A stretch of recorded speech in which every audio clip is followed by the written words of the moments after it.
What if the loss you're resisting is the rescue you've been praying for? What if the silence after they leave is where direction gets loud? You keep replaying the last conversation, the text that changed the temperature of the room, the way your stomach dropped. You asked for guidance. Now, everything precious feels threatened. It's disorienting when the answer looks like subtraction. I've seen this moment in relationships, teams, even ministry circles. Someone once filled your days with color, and now their presence blurs your focus. The conflict wasn't dramatic, just a steady pull away from peace, away from purpose, away from becoming who you're meant to be. You wonder if you're the problem, if your standards are too high, or if loyalty means you must carry what is crushing you. Here's the hard and holy paradox. God sometimes protects by pruning. He removes voices that drown out His, influences that celebrate what harms you, bonds that drag your heart, where your spirit cannot breathe. Divine love does not fear your loneliness. It fears your misalignment when a person's presence consistently steals clarity, integrity, and peace.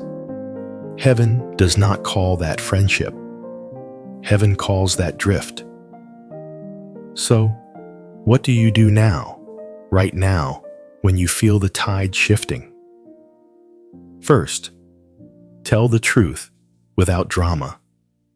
When I leave that conversation, I feel smaller, not stronger. Second, release the need to be understood. Some exits have no satisfying explanation. Third, open your hands in prayer. If you are closing this circle, open my eyes to the next faithful step. Remember, when God subtracts, it's to make room for weight you are finally strong enough to carry. Action steps. Name the pattern in one sentence and write it down.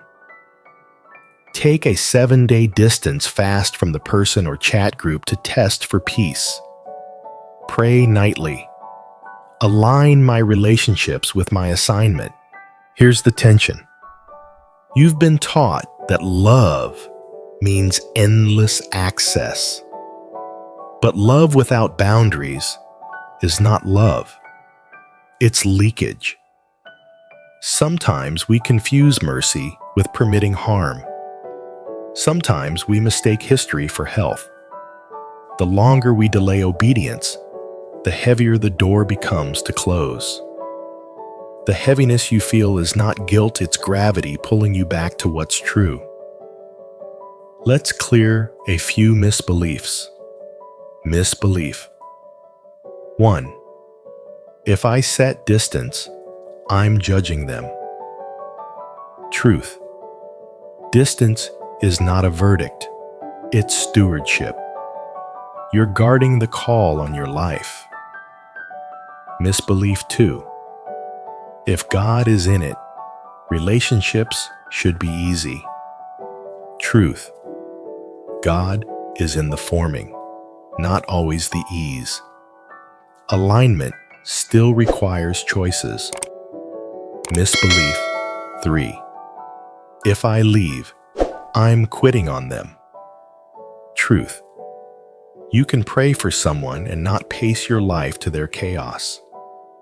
Now, a hopeful reframe.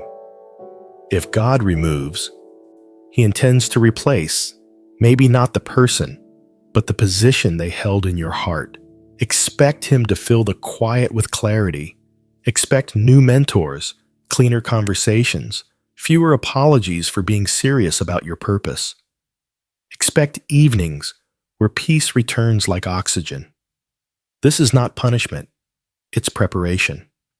To move wisely, choose boundaries with grace. Say less than you feel and more than nothing. Keep your reasons anchored to values. I'm focusing on what strengthens my walk. Let your no be gentle and consistent. You're not burning bridges. You're building guardrails. Action steps. Write a boundary statement using value-based language. Rehearse it once. Turn your phone face down for the first hour of each day this week. Replace one draining interaction with a value-aligned practice. Reading, prayer walk, journaling. How do you know it's God and not frustration? Use simple, repeatable filters. First, the word check. Does this relationship consistently pull you away from what is true, noble, and pure? If your courage shrinks and compromise grows, the text of your life is contradicting the text of your faith. Second, the character check. After time with them, do you produce patience, kindness, self-control? Do you produce excuses? Fruit never lies. Third, the timing check. Are you clinging because you're afraid to be alone in a season designed for formation?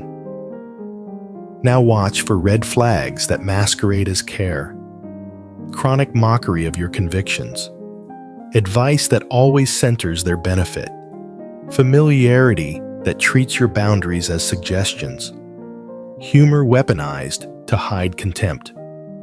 I'm just being honest, delivered without love. None of these pass the filters. You do not need permission to protect your peace. Breathe. You are not obligated to turn every red flag into a white flag. You are free to pause, to evaluate, to pivot. Pray short and plain. Guide my steps. Guard my heart. Give me courage to act. Then follow the light you have, not the answers you don't. God rarely reveals the second door until you walk through the first. Action steps. Run the word. Character timing filter in writing for one key relationship. Share your boundary plan with one trusted mentor for accountability. Choose one new life-giving rhythm for 7 days. Sleep, prayer, scripture first. Digital sunset. Synthesis. God does not waste a goodbye. He uses it to widen your capacity, deepen your roots, and sharpen your hearing. The goal is not to have fewer people. It's to have the right people.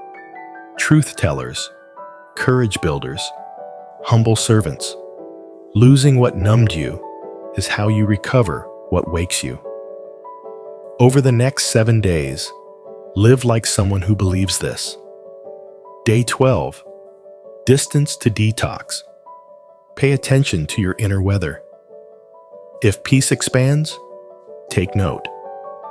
Day 34, replace the old rhythm with a better one. Morning prayer. Evening review. One chapter of truth. Day 56, invite mentors and peers into your process. Ask for feedback, not permission. Day 7. Commit publicly to yourself and your journal. I will pace my life to purpose, not pressure. And remember, closure is not a place you visit. It's a decision you practice. Bless what you're leaving. Bless who you're becoming. Then move. When God removes, He is not emptying your life. He is clearing the runway for the next faithful takeoff. Keep your hands open. Keep your steps steady. Keep your heart tender. You're not walking away from people. You're walking toward alignment. Action steps. Map your week with one boundary, one replacement habit, one check-in conversation. Write a 3-line blessing for the person you're releasing. Pray it once. Schedule a review next week. What peace did I find? What clarity did I gain?